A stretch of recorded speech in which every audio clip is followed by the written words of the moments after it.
The speaker and to ask the request.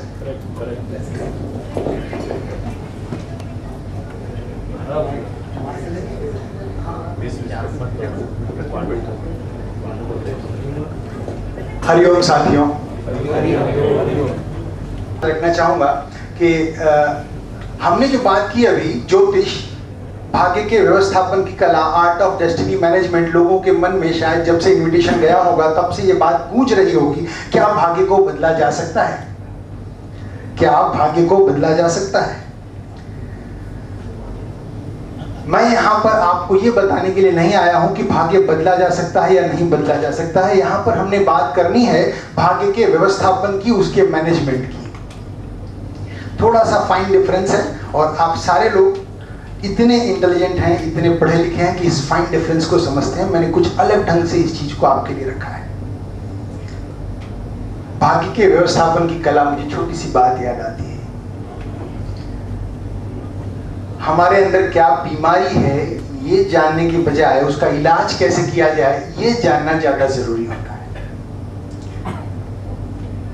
मैं आप लोगों को वादा करता हूं कि ये जो 7 बातें 7 ग्रहों से संबंधित मैं आपको बताने जा रहा हूं, अगर आपने अपने जीवन में उतारा और इसको अच्छी तरह से समझ के उसका उपयोग करना शुरू किया तो आपके जीवन में कोई परेशानी नहीं आएगी। इस बात का वादा नहीं कर रहा हूं, इस बात का वादा कर रहा हूं कि कोई भी परेशानी आएगी उसको सॉल्व करने का मास्टर की आपके पास होगा। आप हर बंद दरवाजे खोल सकेंगे, ये मेरा दावा है। और मैं चाहूंगा कि आप अप्लाई करने के बाद मुझे बताएं। छोटी सी बात, प्रणाली की जिम्मेदारी होती थी उस राज्य में, जिस राजा की मैं बात कर रहा हूं, उस राज्य में 2 अपराधी राजा के सामने उपस्थित किए गए, लाए गए। उन दोनों अपराधियों ने खूब जघन्य अपराध किया था, ऐसा कुछ क्रूर कर्म किया था जिसकी वजह से राजा ने सारा विश्लेषण करने के बाद उन अपराधियों को मृत्युदंड की सजा दी। क्या मैं बाहर हूँ? वो पीछे वाले लोग मुझे देख सकते हैं? क्योंकि मैं नहीं देख पा रहा तो बड़ा मुश्किल हो जाता है। अच्छा लगता है लोगों को देख के बात करना। वो जो अपराधी थे उनको अपराध का दंड दिया गया, मृत्युदंड। 1 दिन का समय दिया जाएगा, अपने परिवार वालों से जो लोग हैं उनसे मिलें, कारागार में बंद। ऐसी स्थिति में वो 2 अपराधियों में से एक अपराधी जो था वो शायद आर्ट ऑफ डेस्टिनी मैनेजमेंट जानता था। कभी जमाने में मेरा चेला रहा होगा, उस जमाने में मेरा भी तो जन्म हुआ होगा ना। जैसा कि थोड़ी देर पहले बताया, ब्राह्मणों ने सब बंटाधार किया है। तो उसने कहा, महाराज आपने जो सजा दी है वो मुझे मंजूर है, उसमें कोई मुझे गिला शिकवा नहीं है, अपराध हुआ है और उस सजा के लिए मृत्युदंड स्वीकार है, लेकिन मैं चाहता हूं। राजा ने कहा, बताओ भाई क्या बात है, जल्दी बताओ क्या बात है।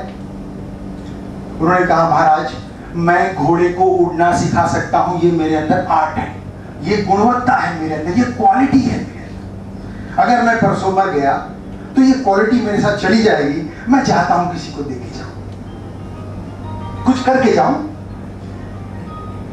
राजा ने कहा, विचार किया, कहा मामला कुछ संगीन लग रहा है, ठीक है काम करते हैं, तुम मेरे घोड़े को उड़ना सिखा दो। राजा के मन में भी लालच आ गया ना, बहुत न्यायप्रिय राजा था। उसने कहा कि तुम मेरे घोड़े को उड़ना सिखा दो, लेकिन तुम्हारे मृत्युदंड की में कोई कंसेशन नहीं दिया जाएगा। मृत्युदंड निश्चित, उसमें देयर इज नो कंसेशन। हमारे ग्रंथ भी इसको बहुत स्पष्ट रूप से बताते हैं, भय वा यदि वा हर्षे संप्राप्ते यो विमर्शयेत्। भय और हर्ष की स्थिति में कृत्यम न कुरुते वेगात् न संतापमाप्नुयात्। दूसरा सूत्र कहता है कि भय और हर्ष की स्थिति में अगर जल्दीबाजी हड़बड़ी में कुछ किया तो निश्चित रूप से नुकसान होगा, अगर नहीं किया तो निश्चित रूप से फायदा होगा। न संतापमाप्नुयात्, संताप नहीं होगा। हमको शुक्र को चैनलाइज करने के लिए अपने इमोशंस पर सिर्फ ध्यान देना है, भावनाओं पर। मैंने ऐसा सुना है, कुछ दिन पहले मैंने इंटरनेट पे सर्च करना शुरू किया तो पता चला 1929 और 1930 के आसपास अमेरिका के जो 6 बहुत बड़े आपने पढ़ा होगा, जो बहुत बड़े व्यापारी थे, कोई स्टॉक एक्सचेंज का बड़ा था, कोई स्टील इंडस्ट्रीज का बड़ा था, कोई, ये 6 के 6 लोगों ने एक बड़ी कॉन्फ्रेंस की जिनकी ताकत इतनी थी कि उस समय इनकी फाइनेंशियल स्टेटस इतनी बड़ी थी कि ये पूरी अमेरिका की इकोनॉमी के साथ पैरेलल चलते थे या हिला सकते थे। इन 6 लोगों की कॉन्फ्रेंस हुई 1929 में, और यही 6 लोगों के बारे में अगर इतिहास आप पढ़े तो आपको पता चलेगा, सुन के आश्चर्य हुआ मुझे भी। आफ्टर 30 इयर्स जब मैंने इनको रीड करना शुरू किया कि क्या हुआ भाई इनका 30 साल बाद, तो पता चला 6 के 6 में से एक जेल में था, एक बैंकरप्ट होकर दूसरे देश में चला गया था, एक पागल खाने चला गया था, एक को गोली मार दी गई थी, एक ने सुसाइड कर लिया था, वगैरह वगैरह। 6 के 6 की हालत खराब थी सिर्फ 30 साल में, जो इतनी बड़ी इकोनॉमी लेके चल रहे थे। शुक्र भावनात्मक रूप से अपना नुकसान करवा देता है। इसलिए शुक्र अगर आपकी कुंडली में बिगड़ता है, ज्योतिष कहता है कि शुक्र बिगड़ता है, तो आप सफेद चीजों का दान करिए, हीरा मत पहनिए। बहुत से लोग कहेंगे हीरे का दान करिए। अगर हीरे का दान करने की इच्छा है तो मेरा कार्ड ले लीजिए, एड्रेस उस पे लिखा हुआ है, कभी भी दान कर सकते हैं।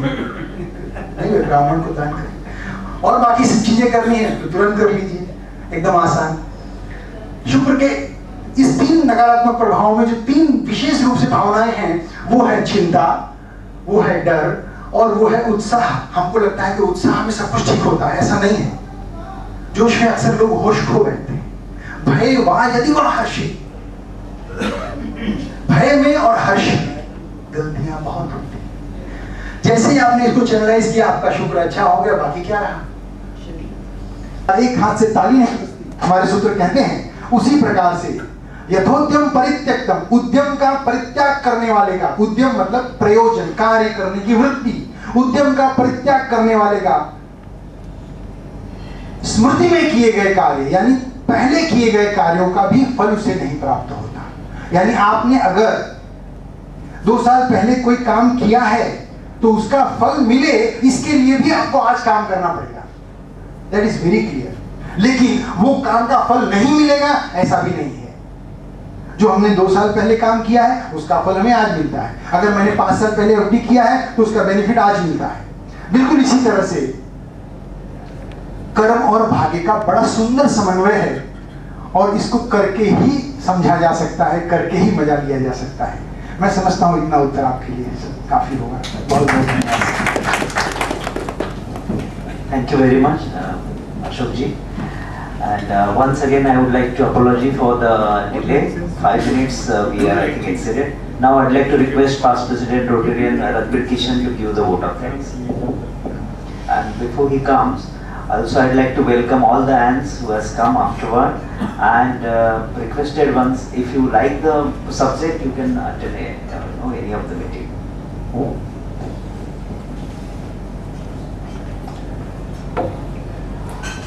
Friends, we have heard an amazing talk. I think whatever idea we have of astrology, Sharma ji has given a revolutionary new approach to it.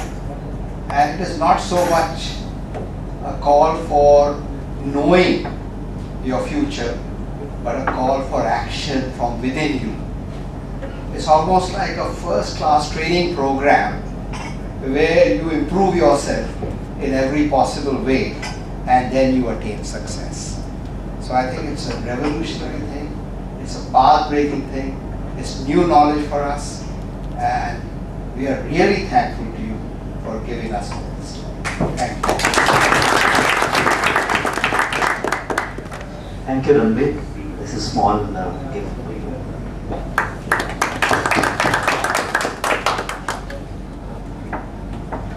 Today's attendance, we have 34 Rotarians and 7 guest 3, total 44. Before I close, I would like to request the people who would like to take the tea and coffee, please take it. I'm sorry in between, I just said.